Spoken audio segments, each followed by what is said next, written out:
Tengan ustedes muy buenas noches y bienvenidos a un nuevo programa de los consejos de Manolo, que como todos los martes nos reúne a la mesa familiar para hablar de estos temas de prevención, de salud, de recomendaciones, como siempre les digo, tratando de evitar llegar a la enfermedad, ¿no es cierto? Bueno, hoy con el gusto de recibir ya a un amigo de la casa. Él estuvo hace poquito y lo habíamos comprometido para terminar de cerrar algunos temas que habían quedado pendientes. Recuerdan, habíamos hablado de divertículos, diverticulitis, hablamos del cáncer de colon y bueno, quedó el tema de por qué no hablar un poco de la parte del hígado, de la vía biliar, del páncreas, de todo lo que se conoce como la enfermedades o patologías benignas de la vía biliar. Ahí vamos a encasillar a los cálculos, o sea, las piedras en la vesícula, las inflamaciones del colédoco, que es el conducto que el doctor nos va a explicar muy bien en qué consiste, del páncreas, ¿no es cierto?, que tanto uno lo nombra, el páncreas, y uno piensa que cuando está enfermo del páncreas es algo que definitivamente es muy malo.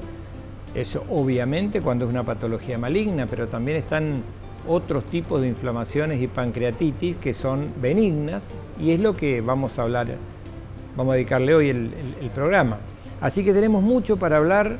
Todas aquellas personas que sientan, como siempre digo, que quieren saber algo, quieren asesorarse sobre algo relacionado a todo lo que sea hígado, vía biliar, páncreas, bueno, están nuestros teléfonos como siempre, por WhatsApp, vía mensajes de voz también, 3765-183000 es el número de siempre.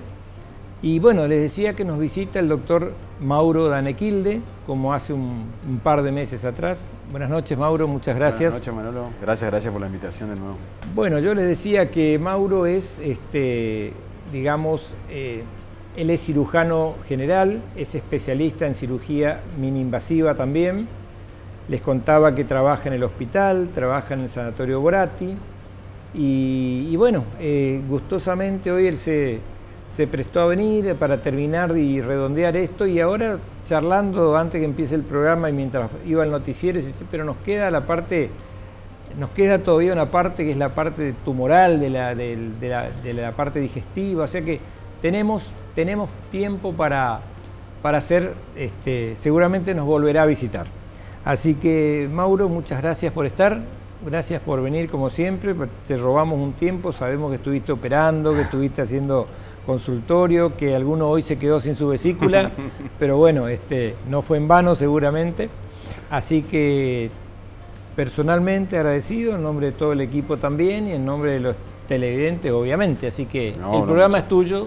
Y hasta acá hablo. Muchas gracias por favor. Agradecido soy yo nuevamente por la invitación, la confianza y bueno, este tema también de venir a como decís vos, a dar esta prevención, digamos, o hablar de temas para prevenir. Sí. Que siempre, como decía la abuela, es mejor prevenir que curar. Obvio.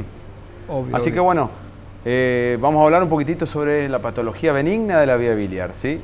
Para empezar a hablar de este tema tenemos que hablar un poquito de anatomía y ubicarnos de qué se trata esto, ¿sí? La vesícula es un órgano que forma parte del sistema biliar que compromete al hígado. El hígado tiene un conductito, ¿sí?, que comunica lo que el hígado fabrica, que es la bilis, hacia el intestino, ¿sí? Sí. En el medio del camino, ¿sí?, como está en la imagen, en el medio del camino está este órgano verde, ¿sí?, que es la vesícula, que se encuentra por debajo del hígado y por encima del duodeno, ¿sí? Bien. ¿Y qué es o qué función cumple dentro de este sistema? Pura y exclusivamente de almacenar bilis que produce el hígado. Tengamos en cuenta que más o menos la producción de bilis diaria es entre 1,5 litros a 2 litros por día, ¿sí? 1,5 litros. 1,5 litros a 2 litros por día, ¿sí? Obviamente no se almacena todo dentro de la vesícula, sino que por este conductito, que es la vía biliar, la descarga dentro del intestino, ¿sí? ¿Cuál es la función de la vesícula? Únicamente contener bilis que es enviada por el hígado y que se produce sobre todo cuando estamos en ayunas, ¿sí? Por eso, cada vez que ustedes van a hacerse un estudio o algo de la vesícula, el ecografista le pide que vayan en ayunas. Bien. ¿Para qué?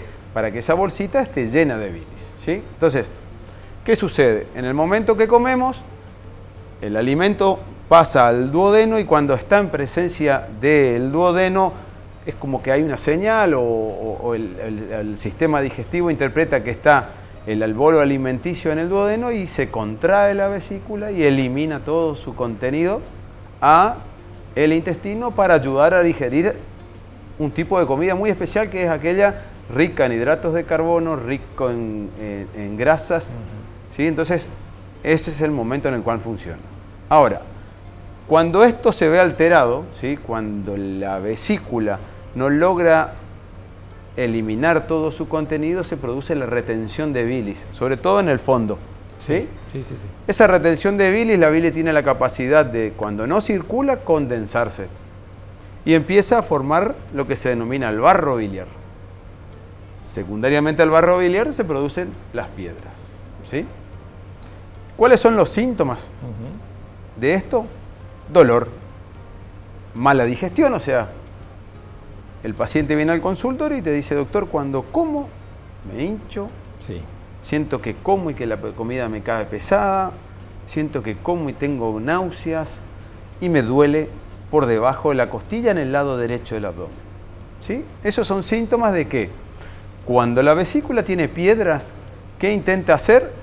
Con cada contracción, eliminar la bilis junto con la piedra. Bien.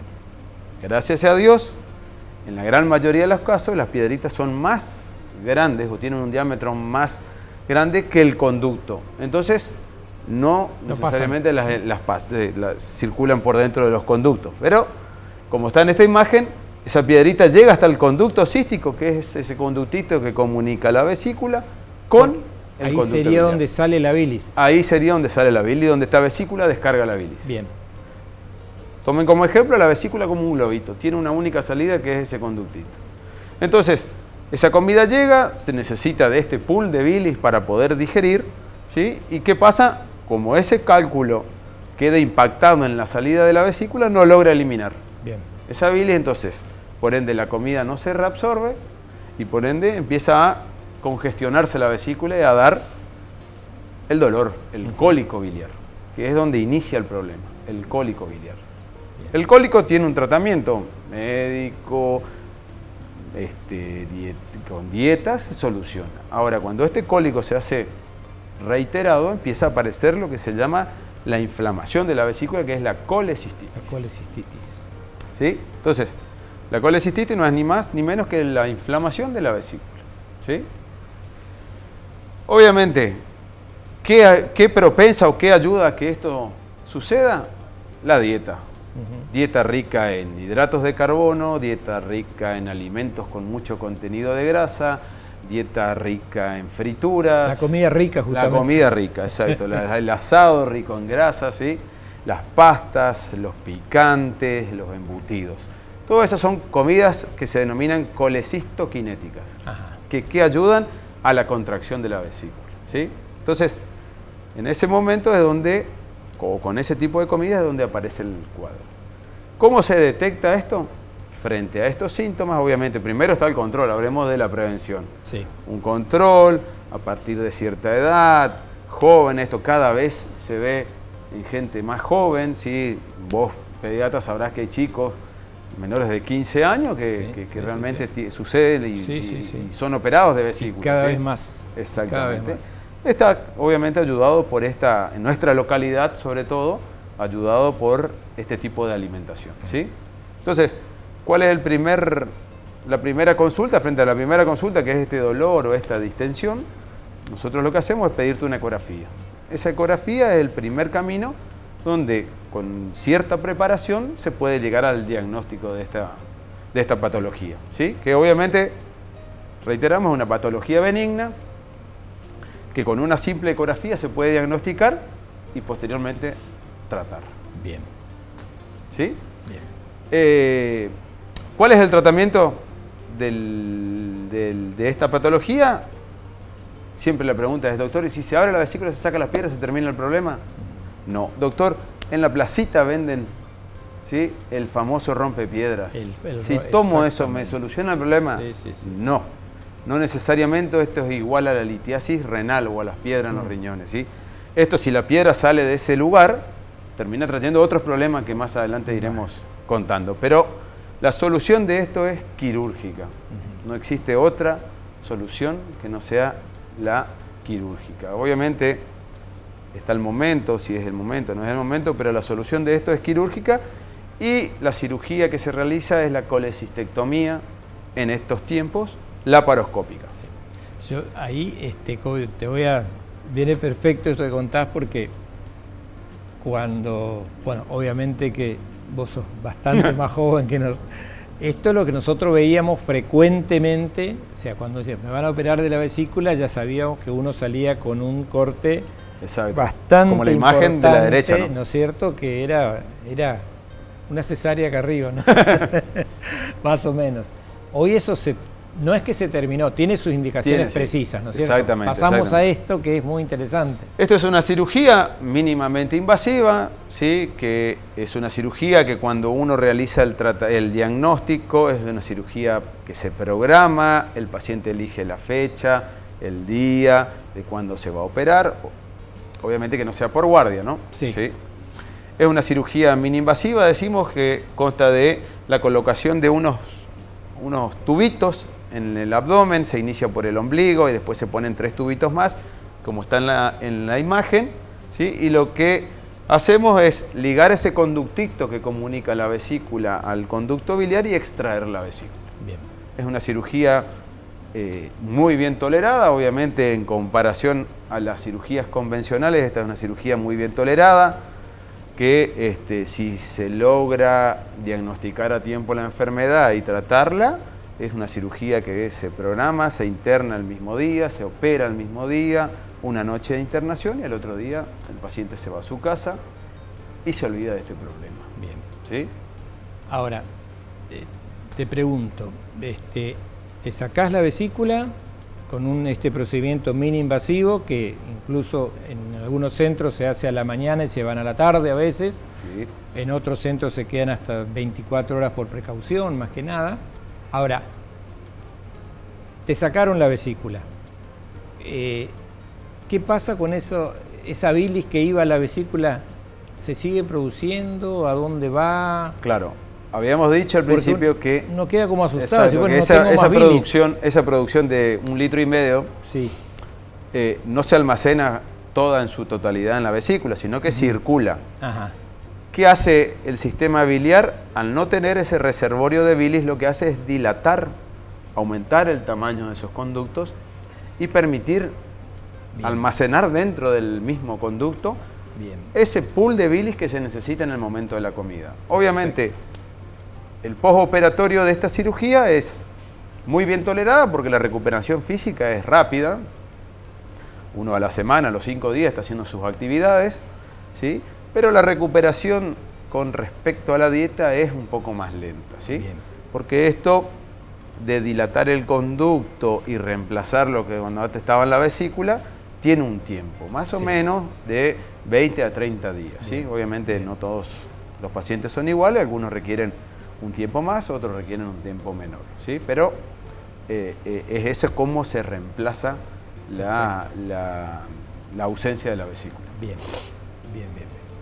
O sea que ha cambiado. ¿Y en qué casos uno debería ir a hacer una cirugía un poquito mayor, digamos, en el...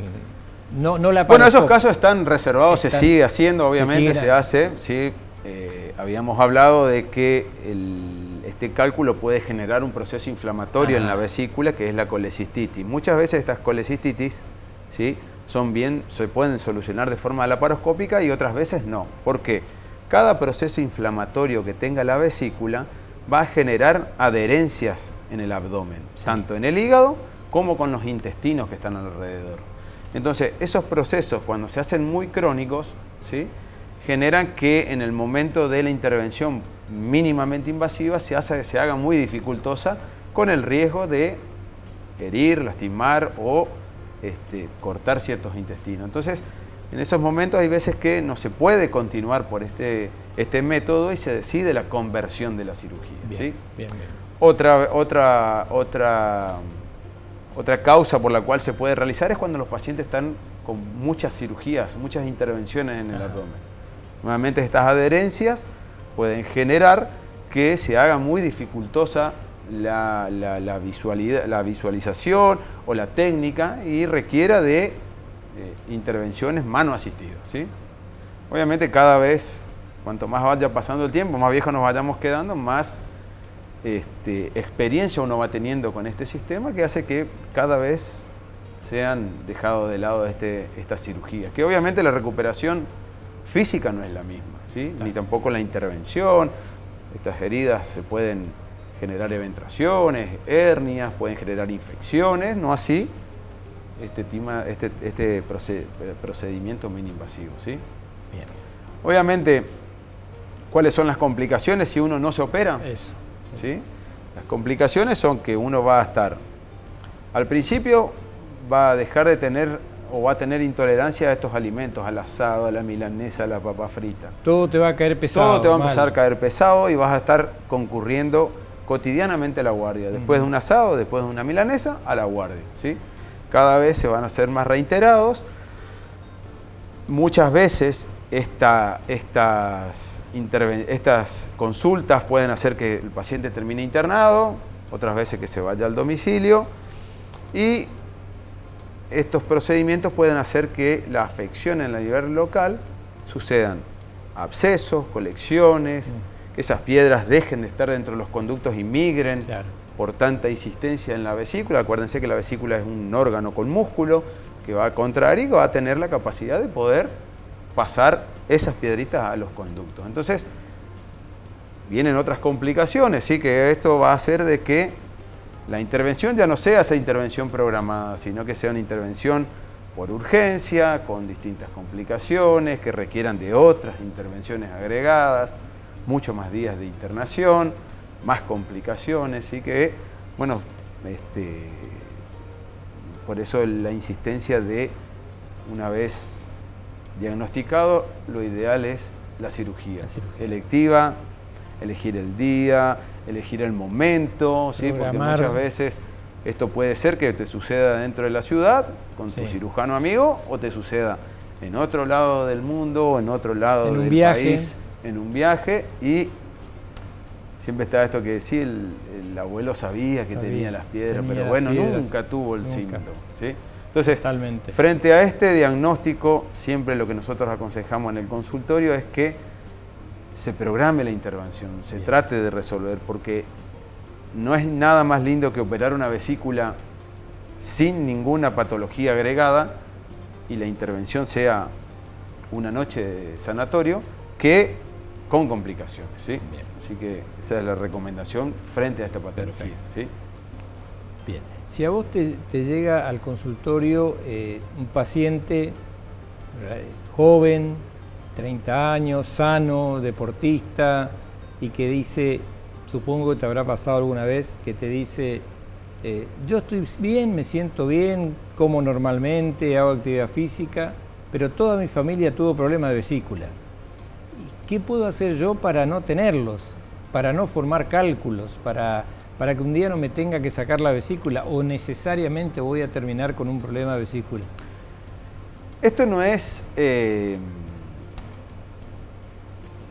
no viene que si tu papá lo tuvo, vos lo vas a tener. Esto no hay una cuestión genética. No es genético, esto no es genético. Perfecto. Esto, básicamente, la forma de evitar es tratar de hacer una dieta, tratar de hacer actividades, volvemos a lo mismo, mucha ingesta de líquidos, actividad física, dietas ricas en fibras, no tantos hidratos de carbono, ¿sí? Evitar un poco el consumo de grasas, de frituras. Eso hace que la vesícula trabaje y trate de eliminar cada vez más esa bilis y no exista esta retención de bilis con la posterior formación de piedras. Volvemos a lo mismo. Se puede prevenir, pero la posibilidad de tener piedra en la vesícula es solamente teniendo la vesícula en el abdomen, uno tiene la posibilidad de formarlas. Así que lo más importante son los controles. ¿Sí? Los controles con una ecografía anual, ¿sí? Uno va investigando, va controlando los síntomas, ¿sí? Estos dolores, esta distensión, las molestias, cómo, y me dan muchos episodios de diarrea. ¿Sí? Todo esto llama la atención y hace que uno tenga que, obviamente, realizar la consulta temprana para poder solucionar. ¿Sí? Perfecto. Vos habías comentado al principio del programa que, bueno, recordamos así en el aire, ¿no es cierto? Estaba el hígado, estaba la vesícula ahí, llena de bilis, y que por un conducto, cuando había una comida copiosa, interesante, rica, que estuvo muy buena, la bilis empezaba a circular. Bueno, pero si después teníamos el otro tema, si en vez de bilis, aparte tenemos cálculos o piedras, ¿no es cierto? ¿Qué pasa si el cálculo llegase a pasar junto con la bilis por ese conductito, ¿no es cierto? Que vos decías, a veces, gracias a Dios, como que impacta y vuelve. Bueno, pero si pasa, ¿a dónde va? Esa es otra patología, digamos, que se llama la litiasis coledociana. ¿Qué pasa? Estos calculitos, una vez que empiezan en la vesícula a contraer, obviamente como la bilis la va a querer eliminar. Sí. Pasan al conducto principal, que es ese conducto que comunica lo que habíamos dicho, el hígado con el duodeno. Lo que se ve en verde. Lo que se ve en verde. Exacto. Esta es la vesícula que tiene sus piedritas y que obviamente con esas contracciones la eliminó. Bien. ¿Ahí qué pasa? Obviamente el dolor va a ser más importante en el abdomen. Y estas piedras lo que van a hacer es obstruir esa circulación de bilis hacia el duodeno. Entonces, una vez que la bilis no circule, va a empezar a aumentar dentro del hígado. Entonces, decimos 1,5 litros de bilis por día, que se quede dentro del hígado, hace que en un momento el hígado explote. Pero no, gracias a Dios esto no sucede, porque con cada conducto de bilis que circula en el hígado, circula una vena al lado. Entonces esta dilatación permite de que la bilis, que el único lugar por donde circula es en este conducto y en la luz del intestino, pase a circular a la sangre. Bien. Entonces el paciente, ¿qué va a pasar? Se va a poner amarillo. Amarillo. Como la hepatitis. Entonces, esta bilis va a empezar a circular dentro de la sangre y va obviamente a infectar órganos que normalmente no tienen bilis, como la piel, la parte blanquita de los ojos, la orina, ¿sí? Muchas de las consultas del doctor. Siento dolores y desde ayer empecé a orinar como un té. Eso significa de que la bilis, por algún motivo, que en este caso son las piedras, no circula dentro del conducto. La bilis dentro del conducto intestinal es lo que nos da esa característica de la materia fecal, que es el color. ¿Sí? Cuando esto no circula, la materia fecal se va a volver arcillosa, más parecido a la arcilla. Entonces, eso se llama síndrome coledociano. ¿Qué sucede ahí? Ahí hay que estar atento porque esta ya es una patología un poco más grave que lo que estuvimos hablando de la vesícula. ¿Por qué? Porque el paciente cuando la bilis no circula dentro del intestino y si no empieza a circular en la piel, empieza a tener problemas. La piel, picazón. El dolor que genera, ¿sí? Estas piedras que se impactan ahí, la orina, ¿sí? En el cerebro, entonces pueden tener alteraciones. El abuelo empezó a decir cosas que normalmente no dice. Incoherentes. Exactamente. Y por una cosa muy que hay que prestar mucha atención es cuando un paciente está amarillo y tiene fiebre, eso es una urgencia. ¿Sí? Eso, el paciente deja de tener un síndrome coledociano y pasa a tener una colangitis. Es una infección. Eso es una infección dentro de los conductos del hígado y en el hígado propiamente, que es una urgencia. Eso requiere de un tratamiento. Perfecto. ¿Cómo se puede tratar esto? ¿Cómo se puede diagnosticar, perdón? Sí. Mediante una ecografía o con otros estudios como una resonancia. La resonancia tiene una capacidad, una capacidad sí que nosotros usamos mucho, que es de mostrarnos todo este dibujito, pero en el estudio, en la resonancia. ¿Sí? Esto que hace que se dibuje perfectamente el árbol biliar y nosotros veamos si hay ocupación o no de estas piedritas. ¿Sí? El tratamiento de esto se puede tratar de dos formas. Unas, obviamente hay que entrar de forma laparoscópica y resolver la vesícula e instrumentar mediante ese conductito que la comunicaba a la vía biliar principal con un aparatito que se llama canastilla y extraer esas piedras. O sea, también se puede hacer por vía laparoscópica. Laparoscópica también. O sea, con los agujeritos chiquititos. Con los agujeritos chiquititos nosotros entramos en ese conductito y extraemos, ¿sí? Y la otra forma de solucionar es por vía endoscópica. Ajá. O sea, meternos adentro del intestino por una endoscopía y llegar a esa puertita que comunica la vesícula, el conducto con el intestino, y con la misma canastilla extraer. Ahí sería entrar por la boca. Por la boca, por una endoscopía. Por una endoscopía. Sí. Eso se llama endoscopía papilotomía endoscópica. ¿sí? Perfecto. Eso también no es una cirugía, obviamente, requiere de anestesia, de internación, pero bueno, la forma, volvemos a lo mismo, de evitar esto es controlarse, ¿sí? Totalmente. Lo ideal es operar un paciente que sabe que no tiene síntomas, pero que tiene esa litiasis o la piedra en la vesícula, y operarlo sin todas estas complicaciones, ¿sí? Obviamente hay mucha gente que debuta, ¿sí? Que nunca se enteró que tenía estas piedritas en la vesícula y que debuta directamente con ya la piedra en la vesícula y en los conductos. Entonces, eso ya obviamente se puede solucionar, se soluciona, pero antes, si uno hace la anamnesis, previamente ya el paciente no es que debuta por debutar, sino que ya venía con dolores, con malestar digestivo, intolerancias, varias consultas. Así que son patologías benignas que tienen solución, ¿sí? que obviamente si uno se deja estar, esto puede terminar en situaciones graves. La colangitis es una enfermedad grave, que puede el paciente terminar en la terapia intensiva, requiriendo de muchos drenajes, ¿sí? Requiriendo de muchas intervenciones, sobre todo los pacientes que tienen diabetes, ¿sí? La diabetes sabemos que es una enfermedad que hace que ellos sientan menos dolores, la clínica sea más silenciosa en estos casos. Y muchas veces el paciente debuta con una ictericia, con un síndrome coledociano, con una colangitis o con una colecistitis sin tener tantos dolores ni nada de eso. Entonces, es importante la consulta. Bien.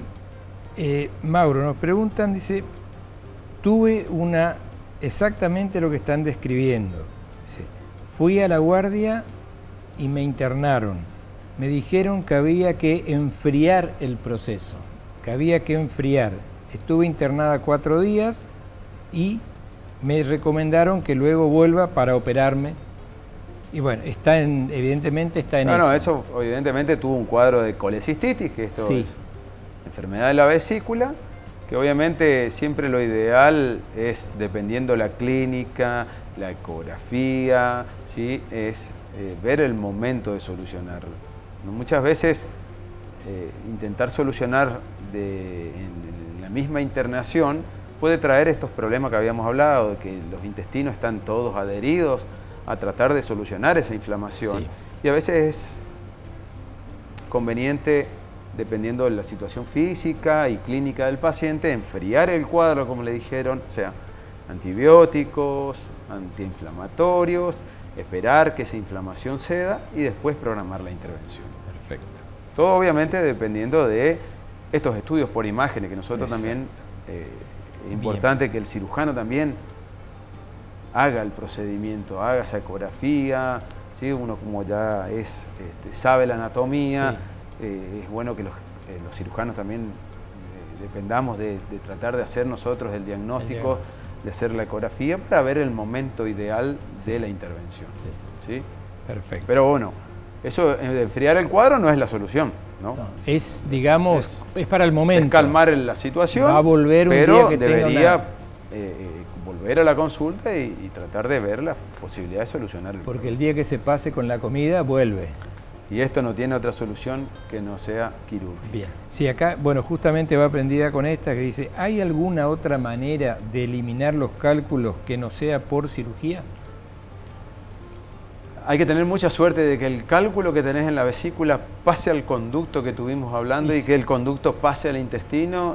Estamos hablando de cálculos pequeñísimos. Muy chiquitos, pero no, lamentablemente no existe ningún medicamento que haga que estas piedras se vayan de ahí. Si las piedras salen de la vesícula y van a estos conductos, volvemos a lo mismo, o sea, el cuadro puede ser mucho peor. Bien. Dice, tengo piedras en la vesícula, ¿cuáles serían los síntomas que serían de urgencia y que me tengan que operar de inmediato? El dolor. Ya los tiene. Lo más importante es el dolor. El dolor. El dolor, la intolerancia alimentaria, los vómitos, fiebre, dolor que no calman con los analgésicos o con los propios, el propio Sertal. Mucha gente que autoconsume el Sertal. Hay gente que toma un antiespasmódico. Antiespasmódico, ¿no? ¿sí? Esos son síntomas de que tiene que ir a la consulta de manera inmediata. Bien, me dice. ¿Qué pasa, doctor, si no me quiero operar de la vesícula? Tengo cálculos. Bueno, no operarse de la vesícula implica una exigencia mayor, que es la dieta. La dieta. Sí. Es evitar estos alimentos colecistoquinéticos, grasas, frituras, embutidos. Esos son los que requieren más bilis, ¿no es cierto? Exactamente. Pero llega un momento en esta patología que se ve en la consulta que te dicen, doctor, tomo agua y me siento mal. ¿Sí? Porque esto ya es algo... entra en un círculo vicioso que lamentablemente uno puede vivir, o sea, dependiendo de la edad y las patologías que el paciente presenta, uno puede elegir no operarse. ¿Sí?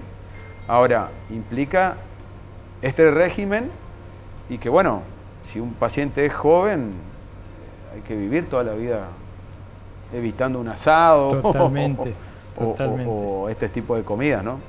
Sí. Doctor, tengo que operarme de la vesícula. ¿Cuánto tiempo dura una cirugía de vesícula?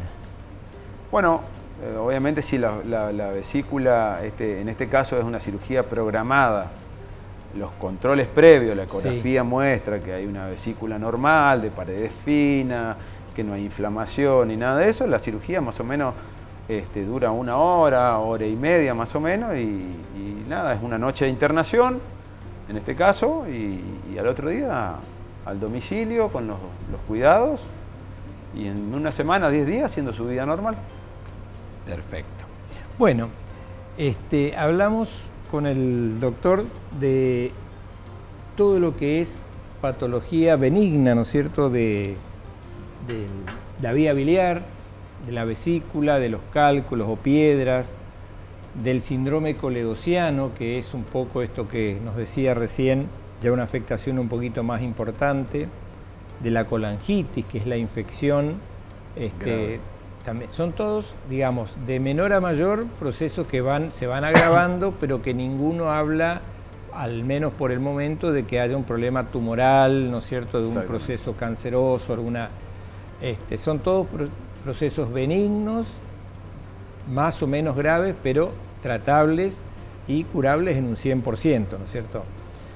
Nos queda hablar en el próximo bloque de un tema no menos importante y que seguramente al nombrarlo ya muchos se van a dar cuenta, y que vamos a hablar del páncreas, ¿no es cierto?, de las inflamaciones, las infecciones del páncreas, o sea, de las pancreatitis, que es otro componente ahí que está en esa zona, que tiene una función, ¿no es cierto?, que por algo está, y vamos a tratar de ver qué problemas pueden surgir con el páncreas y obviamente, más que nada, qué recomendaciones para evitar que tengamos problemas con esta glándula, ¿no es cierto?, que también sabemos que hay que diferenciar bien de lo que es el problema benigno del maligno. Sabemos que el maligno es tremendo. creo que si mal no recuerdo, es uno de los cánceres más problemáticos, más graves, porque se llega a altísima mortalidad, porque uno habitualmente llega tarde al diagnóstico, ¿no es cierto? Llega tarde. Y así todo, llegando temprano, vamos a decir de una forma, tiene una alta tasa de mortalidad. Bien.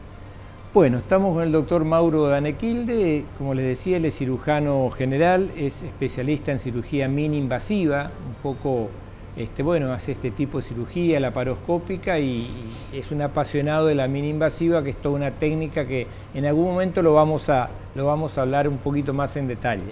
Así que vamos a hacer una muy breve pausa y en el próximo bloque vamos a tratar de hablar de pancreatitis, de los procesos pancreáticos, y vamos a responder seguramente algunas preguntas que ustedes también ya en este momento nos están enviando. Así que un par de minutos y volvemos.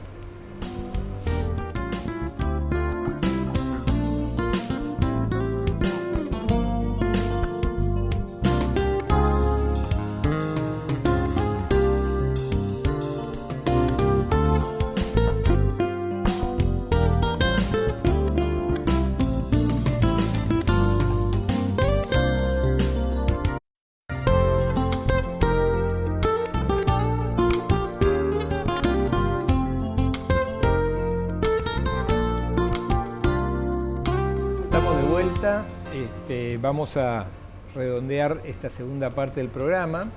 Hablamos en la primera de todo lo que es cálculos en la vesícula, cálculos en el colédoco, en el cístico, o sea, todo el sistema de la vía biliar. Y queda un tema muy interesante, ¿no es cierto? Y que, Mauro nos va a explicar enseguida, y que es el páncreas, ¿no es cierto? Primero yo le pediría a Mauro que nos explique ¿para qué está ahí el páncreas? ¿Qué función cumple? ¿Y qué pasa si el páncreas no funciona bien? ¿No es cierto? Que por algo debe estar ahí metido, ¿no? Y por algo trae tantos problemas cuando se enferma. Exacto, ¿no es cierto? Exacto. Así que ahí lo tenemos. Como está en la imagen, ¿sí? El páncreas también, dentro de todo el árbol biliar, el páncreas forma parte de todo este sistema. Así que, ¿qué hace? Es una glándula que tiene una secreción, como se ve en su cuerpito, tiene un conducto que tiene la capacidad de formar o de producir enzimas que ayudan a la digestión y también la capacidad de producir la insulina. ¿Sí? Entonces, la insulina viene por parte de la diabetes y todas esas cosas, pero todas esas secreciones pancreáticas se vierten al torrente sanguíneo y al sistema digestivo. ¿Sí? ¿Qué pasa si hablamos pura y exclusivamente del páncreas con respecto a los cálculos? ¿Qué pasa? En este calculito, como bien está en la imagen, ¿sí? Migró de la vesícula y fue a parar donde desemboca el conducto del páncreas. Bien. Esa secreción ácida del páncreas, ¿sí? Obviamente el páncreas no está diseñado para protegerse, o sea, de su propia secreción. Él lo único que hace es vertir esa secreción en el conducto y descargarla en el intestino. Cuando sucede esto, que hay una obstrucción, el páncreas obviamente no deja de producir esta secreción y empieza a autoagredirse con su propia secreción, y ahí es donde se produce la inflamación o la pancreatitis. ¿Sí? Volvemos a lo mismo, es una enfermedad benigna. Normalmente la pancreatitis en nuestra localidad, por hablar un poco de Misiones, está dada y producida en el 95% de los casos por la litiasis. Ajá. No así en lugares donde es masivo el consumo de bebidas alcohólicas blancas, ¿sí? El whisky, tequila y todas estas bebidas blancas, ¿sí? Sobre todo en la región europea, la principal causa de pancreatitis es la bebida, el alcohol. ¿Sí? Sobre todo en lugares muy fríos. Exactamente. En nuestro caso acá viene de la mano de esta vesícula que la fabrica y que después, por situaciones, la vierte dentro del conducto. Entonces, ¿esto qué sucede? El páncreas se inflama, ¿sí? y tiene la capacidad, no tiene la capacidad de protegerse de su propia secreción y empieza a inflamarse.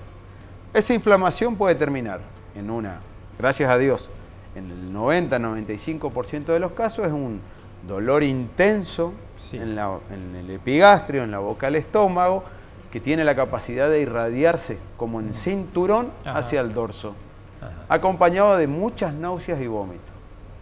El ejemplo típico, pacientes que tienen litiasis vesicular, que no tienen síntomas, pero que saben que tienen litiasis, van a un asado, comen el asado y posterior a eso empiezan con distensión abdominal, o sea, intolerancia alimentaria, aumento del diámetro del abdomen, distensión abdominal, vómitos y dolor intenso. El dolor es tan intenso de la pancreatitis que hace que el paciente adopte una posición antálgica, ¿sí? Que es flexionarse. El paciente llega así a la guardia. Así entra a la guardia, ¿sí? Flexionado, con vómitos y doctor, vengo porque tengo estas sensaciones,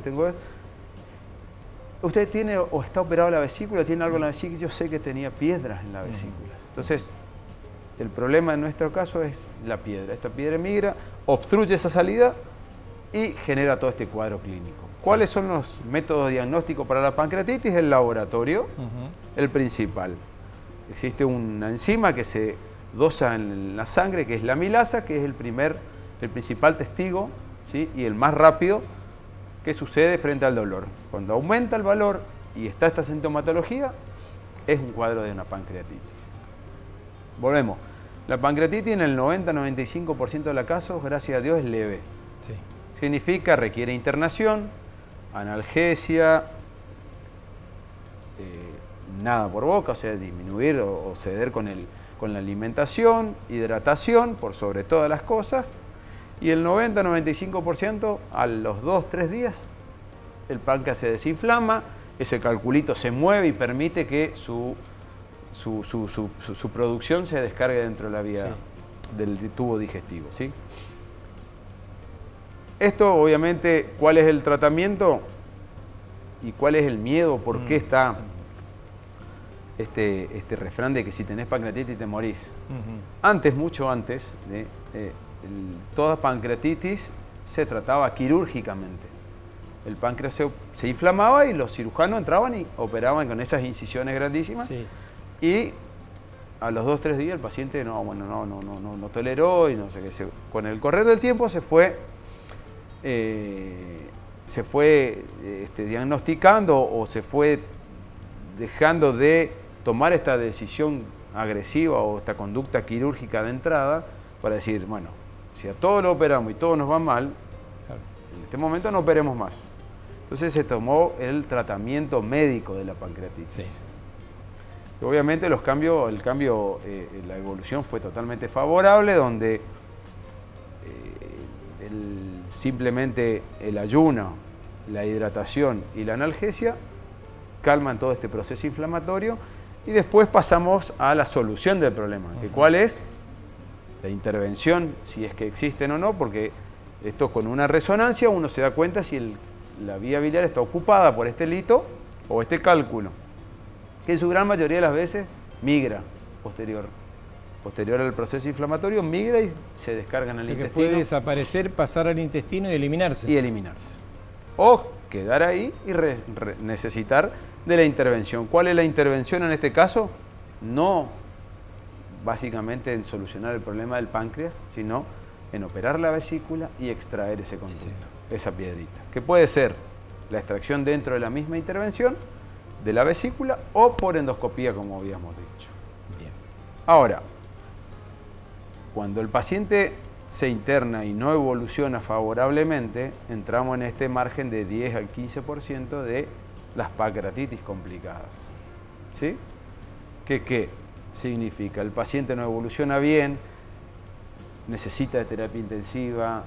La pancreatitis es una enfermedad que inflama no solamente el páncreas, sino el abdomen, el pulmón y el corazón, ¿sí? Entonces, ¿qué pasa? El paciente entra en estos episodios de fallo multiorgánico y en los estudios que se le puede practicar, que son las tomografías, pueden aparecer distintas complicaciones. La complicación que obviamente cuando el páncreas se destruye es la formación de quistes o colecciones peripancreáticas. Si pasamos una imagen más, se va a ver bien que estas imágenes de quistes, ¿sí?, son obviamente patologías benignas que están en relación, como se ve ese redondo, ese círculo perfecto ahí. Eso es una colección, ese es un quiste benigno producto de una pancreatitis. Se llama pseudoquiste pancreático, ¿sí? Esto normalmente a su libre evolución en 4 a 6 semanas desaparecen. Si no requieren de intervenciones que son drenajes o comunicaciones con endoscopías de este quiste hacia el estómago. Y la otra complicación más grave aún es la necrosis pancreática. La necrosis pancreática, ¿qué es?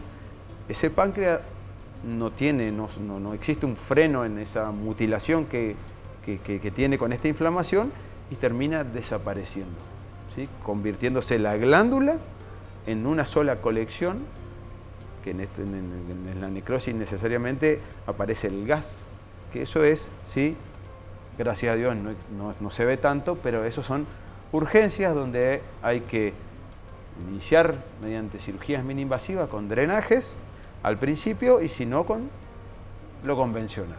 Cirugías para poder sacar ese proceso inflamatorio. Ahí es donde hablamos de la mini-invasiva, ¿no es cierto? Donde uno lo que trata es por un procedimiento mínimo, como introducir un catéter adentro de esa colección y evacuar, tratar de... Exacto, con lavados tratar de... Para no llegar a una cirugía... Para no llegar a la intervención, como en aquellas épocas se hacían, bueno, obviamente esa intervención es la que le da este aumento de la morbimortalidad a los pacientes, ¿sí? Bien. Pero bueno, volvemos a lo mismo. Todo esto radica en esas piedritas dentro de la vesícula que tienen la capacidad de migrar y generar esta gran cantidad de patologías, ¿sí? Gracias a Dios benigna, pero que bueno, no tratadas a tiempo, no diagnosticadas a tiempo, pueden tener una alta tasa de morbimortalidad. Bien, perfecto. Bueno, creo que no hay que tenerle miedo a la pancreatitis. No hay que tenerle miedo, como no, porque pancreatitis, si usted está con una pancreatitis debe estar en terapia intensiva, ¿no? Y uno ve que muchas veces no es... O sea, hay tipos de pancreatitis, obviamente, si es hemorrágica, si es Claro. ¿Y esto qué es, Mauro? Esto es la necrosis pancreática. En ese lugar donde está todo negro... Eso es grave. Eso es grave. En ese lugar donde está todo negro, que en la tomografía lo negro es aire. Eso es porque esa silueta era el páncreas. Era el páncreas. Era el páncreas. Desapareció. Y desapareció y se transformó en colección agregada a aire. O sea que ahí hay necrosis, ahí hay un germen que está causando de que el páncreas haya desaparecido. Esto es una urgencia, esto requiere, al principio nosotros, obviamente con la evolución de la medicina, los drenajes percutarios vinieron a solucionar esto y evitar esas cirugías que bueno, tampoco nos puede evitar cuando son necesarias, hay que hacerlas, pero esto es lo más grave de la pancreatitis, ¿sí? Que bueno, en jóvenes con no muchas patologías son bien toleradas, pero bueno, requieren de una internación prolongada, terapia intensiva, varias reintervenciones y una alta tasa de mortalidad. Es increíble que después de esto, solucionado esto, 6 meses, 1 año, el paciente se haga un control y tenga el páncreas como si nada ¿Se regenera? le hubiese pasado, se regenera. Esa es la capacidad que tiene. Donde queden un par de celulitas, ese órgano vuelve a su normalidad. Increíble. Increíble. Bueno, hablamos de el tema de hoy fue patología de la benigna de la vía biliar, ¿no es cierto? Seguramente haremos algún programa más adelante con la parte que no nos gusta hablar mucho, pero vamos a hablarla para que se conozca, que es la parte tumoral, la parte maligna, ¿no es cierto? Y bueno, muy claras las explicaciones del doctor, así que vamos a ver si quedaron algunas dudas, algunas inquietudes con respecto. Estas fueron entrando durante el programa, las vamos a tratar de evacuar ahora. Mauro, son puestas así como llegan, así que, bueno, buenas noches, Doc. ¿Qué puede decir el Doc, obviamente sos vos, sobre los pólipos pequeños en la vesícula? ¿Cuánto tarda la recuperación de una cirugía para extraerlo? ¿Pólipos en la vesícula? Pólipos en la vesícula, eso va a quedar para otro, bien. Pero bueno, también son patologías, también pues los pólipos son como los pólipos en el colon. Ajá. Esas pelotitas que habíamos hablado, sí, bueno, estas pelotitas dentro de la vesícula tienen la capacidad de, como cualquier pólipo, libres a su evolución, traer o ser como previo a una enfermedad cancerígena. Bien. Normalmente en nuestra localidad nosotros los controlamos los pólipos, ¿sí? Dependiendo cada paciente, obvio. En las mujeres es más frecuente los pólipos, una cuestión hormonal, y es más frecuente que suceda este cambio de pólipo al cáncer. Entonces hay que estudiarlos. Bien. En otros países, como los asiáticos, un pólipo se opera la vesícula, claro, porque hay una alta incidencia de cáncer de vesícula. En nuestro caso, dependiendo, si es un paciente joven, no tiene antecedentes en la familia de haber tenido cáncer de vesícula algún familiar, se los expecta. Con ecografías anuales, y en esas ecografías lo que no tiene que suceder es que el pólipo aumente su tamaño. Bien. Un aumento brusco en el tamaño de los pólipos es indicación de cirugía, ¿sí? Y la cirugía que se trata de, bueno, obviamente, la colecistectomía, ¿sí? Sacar la vesícula. Bueno, ahora después de 2 programas ya tenemos hinchada propia, así que un gran abrazo a Mauro, me operó de peritonitis. Ese también es un tema que queda, ¿no es cierto? Lo hablamos más o menos en el programa aparecen los fans. Exactamente, excelente profesional, también a vos. Bueno, muchas gracias, un gran abrazo, muy amable, muchas gracias. Hola Manolo, yo tengo litiasis, pueden explicarme los riesgos, pero acá aclaremos que habla de una litiasis renal, ¿no es cierto? Un cálculo renal. Que también hay cálculos en todos lados, hay en la uretra, hay en el riñón, hay en el sistema urinario también pueden formarse cálculos, así que hay que estudiarlo. Exacto, y hay lo ideal es que consultes con un urólogo, que urólogo, ¿no? El especialista en este caso de las patologías renales, para ver el tratamiento y bueno, los estudios que tenés que hacerte. Perfecto. El cólico renal dicen que es tremendo. Sí, es tremendo, es como una pancreatitis. Yo me acuerdo que, no sé si sigue lo mismo, porque estudié, decía, caminás por las paredes más o menos. Sí, ¿no? sí. Es una sensación inminente de muerte. Exactamente, sí. Buenas noches, doctor Manolo, muy clara la explicación sobre el tema de hoy. Saludos desde Itaembé, Minieste. Bueno, muchas gracias, como siempre. Gracias. Buenas noches, quisiera saber en qué área atiende el doctor Mauro en el Hospital Madariaga. Gracias. Mauro. Bueno, nosotros atendemos en el hospital, estamos encargados de la parte de hígado, vía biliar y páncreas. Nosotros hacemos consultorio los martes en la planta baja, el sector verde del hospital, ¿sí? En el consultorio número 12. Ahí es donde atendemos toda esta patología biliar. Bien. Bueno, ahí ya le respondemos a Amalia también, que dice que tengo piedras en la vesícula. Amalia fue al hospital, le dieron turno para el año que viene. Bueno, Amalia, sí. Va a tener que hablar con el doctor, me parece. Esta patología es muy frecuente. Extremadamente muy frecuente. Que bueno, obviamente hace saturar un sistema, ¿no? Porque la gran cantidad de gente, como hablábamos un poquito, hace menores de 15 años hasta los pacientes de la tercera edad, todos tienen esta patología. Entonces hace que el sistema se vuelva un poco saturado y bueno, existan demoras, pero bueno, deberías acercarte y consultar a ver por qué tanta demora. Perfecto. Bueno, vamos a ver si podemos recuperar algunos audios. A veces se pueden, a veces vienen un poco mezclados, pero si tenemos... Buenas noches, doctor. Estoy viendo su programa y tengo un cálculo en la uretra. Soy jubilada y hace 10 meses que tengo un cálculo en la uretra y no tengo respuesta de parte de PAMI y estoy con mucho dolor. Muchas gracias, soy Elida Garrido. Bueno, el tema es el siguiente, es un poco lo que hablabas recién, ¿no es cierto? El sistema de salud habitualmente está saturado, tiene que ver mucho también, o sea, las obras sociales también están saturadas, es un momento muy especial que está viviendo el país y todo eso hace que muchas consultas se retrasen. Lamentablemente, ¿no es cierto? No solo tuvimos el tema de la pandemia, donde hubo un gran problema, donde se han retrasado cirugías, tratamientos oncológicos, controles cardiovasculares, todo eso está jugando un poco ahora. Estamos viviendo la época post-pandemia, donde hay gente que está recuperando, ¿no es cierto?, el tiempo perdido. Y bueno, esto va a llevar su tiempo y ojalá se pueda reacomodar el sistema de salud, ¿no es cierto?, que el que tenga una cobertura social pueda hacer uso de ella y el que no la tenga puede hacer uso del hospital público como debiera ser, ¿no?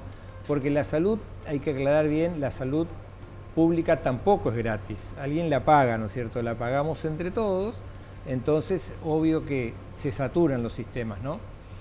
Pero Bien. bueno, no debería dejar de consultar. No, no, por supuesto, hay que insistir porque... Yo creo que tendrés que ir donde tengas cobertura con tu obra social y consultar con el urólogo y si no, bueno, acercarte a alguna guardia, pero no se trata de que estés dolorida. Hay que insistir porque si la señora que nos habló recién, ¿no es cierto?, tiene PAMI es una obra social. La tiene porque aportó durante toda su vida y corresponde que reciba la atención, ¿no es cierto?, que se merece, ¿no? Bien, me enteré que tengo una infección urinaria, estuve internada 5 días. Al principio se pensó que era la vesícula, pero eso no fue el caso. Hasta ahora no tuve dolores, nada por la vesícula. Bueno, bien.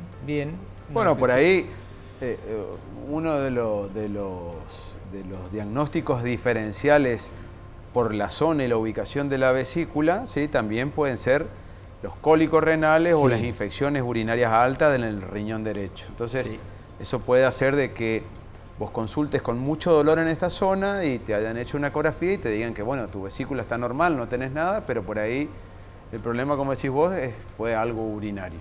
Exacto. Buenas noches, le estaba escuchando, soy de Colonia Aurora. Con el tema de la vesícula, hace 20 años que vengo sufriendo de la vesícula. El 2004, la primera vez que me atacó re fuerte, fui al hospital de Colonia Aurora un domingo. La doctora me hizo una inyectable en la vena y después seguí con ese, que unas cuantas veces quedé re mal, casi me morí por el tema de la vesícula. Después saqué un turno en Posadas y todos los estudios. Cuando llegó el día que me iban a hacer la cirugía, me mandaron en casa. Me iban a llamar la otra semana, pasó otra semana, pasó 15 días, pasó 20 días, pasó un año, pasó 8 años por ahí. Y hasta hoy no me llamaron. Después en la pandemia estuve re mal. Estuve en el hospital de Aurora, al otro día de la noche me mandaron en casa, volví en casa, después volví al hospital de vuelta y de ahí me llevaron a Oberá, quedé hasta la noche allá, me hicieron la ecografía de vuelta y hasta hoy quedé en lista de espera, hasta hoy no me llamaron. Y eso hace 20 años que vengo luchando con la vesícula, con piedra. Bueno, realmente algo que se puede solucionar tan fácil y tan... obviamente por ahí uno entiende la situación y las posibilidades en el interior, pero puedes acercarte si no tenés cobertura, puedes acercarte al hospital, tratar de consultar, de vernos a nosotros ahí los martes, cosa de que podamos chequear a ver qué es lo que pasó o qué sucedió para poder darte una pronta solución. Bien. Bueno, buenas noches. ¿Viste cómo se visualizan cosas que realmente pasan, ¿no? Tanto tiempo dando vueltas. Bueno, buenas noches. Yo me operé de la vesícula, después de mi operación me quedó un dolor de espalda. Bueno, acá hay que ver en qué momento te quedó el dolor de espalda. ¿Sí? Normalmente en el postoperatorio inmediato de la vesícula, cuando es por técnica de laparoscopía, nosotros usamos un gas, ¿sí? Que es ese gas es el que insuflamos el abdomen para poder realizar esta intervención. A veces el gas puede quedar un poquitito sobre la zona retrohepática y generar una molestia, ¿sí? Por irritación de un nervio, generar una molestia en un dolor de espalda, un dolor de hombro, ¿sí? Posterior a eso, obviamente,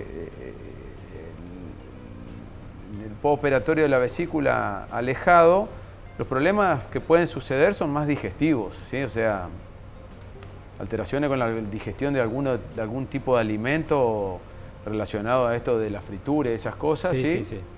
Pero no necesariamente un dolor de espalda, ¿sí? Si es un dolor de espalda, hay que ver a ver si realmente tus conductos del hígado están libres de piedra, o sea, que no existan más posibilidades de que exista alguna piedra que haya quedado ahí o que se haya vuelto a formar dentro de la vía biliar, o por ahí es otra patología, ¿no? Que bueno, justo coincide con el postoperatorio de una vesícula. Perfecto. Bien. Bueno, y nos consultaba una señora recién que, bueno, que tenía un cálculo pegado a la vejiga, ¿no es cierto? Y decía si podía tener problemas con el riñón. Bueno, obviamente que esto es resorte de otra especialidad, que es la urología, nefrología también, pero todo hay que consultar, ¿no es cierto? No hay que quedarse con la duda, hay que tratar de lograr una explicación, un porqué, posibilidades de tratamiento, ¿no es cierto? Porque digamos, a veces funcionamos en base a la insistencia de nuestros propios pacientes, ¿no es cierto? Porque son los que están padeciendo, nosotros no lo estamos teniendo al problema, no lo visualizamos y bueno, por ahí necesitamos también que ellos insistan, que molesten, que, como dijo, que no tengan miedo. Exactamente, porque alguna solución es probable que se encuentre. Bueno, de esta manera hemos agotado un poco los temas de hoy, ¿no es cierto?, que fueron patología benigna de la vía biliar, hablamos de cálculos o piedras en la vesícula, en el colédoco, en el cístico, en el páncreas. Muy interesante el tema, muy interesante. Nos quedan muchas cosas por hablar seguramente, pero acá hay que sacar 2 o 3 cosas en claro y el doctor no me va a dejar y que siempre decimos lo siguiente. La consulta rápida, la consulta precoz a la persona adecuada, las recomendaciones son a cumplir lo que nos dice nuestro médico. Si vamos a un médico, tengámosle confianza, si nos dice que hay que hacer dieta, hagamos, si necesitamos hacer unos estudios, una ecografía para el diagnóstico, hagamos para saber que y si está planteada la solución y está al alcance de la mano como es una cirugía, que ya no es una cirugía de las de antes, que uno perdía 15, 20 días internado, no. Hoy una operación, una laparoscopía de vesícula son 24 horas, ¿no es cierto? Una pancreatitis terminó, no es un programa gravísimo, no es un problema gravísimo, se puede solucionar. Obviamente habrá algunas excepciones, pero todo hoy está, digamos, al alcance de la mano y gracias a Dios contamos en Posadas y en Misiones con todos los elementos y los profesionales, el equipamiento y el recurso humano para hacer frente a estas situaciones. Así que bueno, a medida que pasen los programas nos iremos adentrando en patologías más complejas, ya lo tenemos comprometido a Mauro, así que él va a colaborar con nosotros.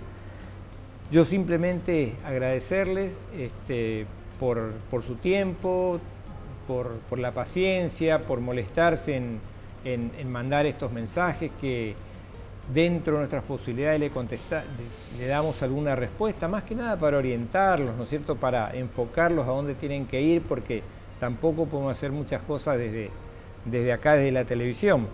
Pero sabemos que esto ayuda, porque para muchos, como siempre digo, es a veces la única puerta de acceso a la salud y por lo menos pueden tener un mensaje coherente, un mensaje claro de qué cosas deben hacer y qué cosas no deben hacer. Y lo que no deben hacer es quedarse con la duda, quedarse con la inquietud, quedarse en el tiempo y que después su problema, que podía haberse hecho una buena prevención, termine en una enfermedad que después ya no tiene retorno o no tiene una buena evolución. Así que, Mauro, muchísimas gracias. No, por favor, siempre. Gracias a vos por la invitación. Te vamos a volver a invitar, te vamos a esperar seguramente. Así que en nombre mío y del doctor les agradecemos muchísimo por acompañarnos siempre. Ya llevamos 14 años acá y esperamos continuar. Lo hacemos gracias a ustedes que nos acompañan. Así que solamente desearles una última recomendación. Creo que mañana pasado hay bastante lluvia y parece que el fin de semana va a ser mucho frío de nuevo. Así que cuídense. Recuerden que la gripe A no se fue, que sigue estando, que el dengue no se fue, que sigue estando, que la gripe común sigue estando. Así que estamos pasando un veranito, vamos a tener lluvia, vamos a tener frío, vamos a tener gripe y de nuevo las guardias saturadas, las bronquiolitis y todo lo que ustedes saben. Así que a cuidarse como siempre y Dios mediante nos veremos el martes que viene. Así que solamente desearles una muy buena semana y nos vemos en 7 días. Muchas gracias.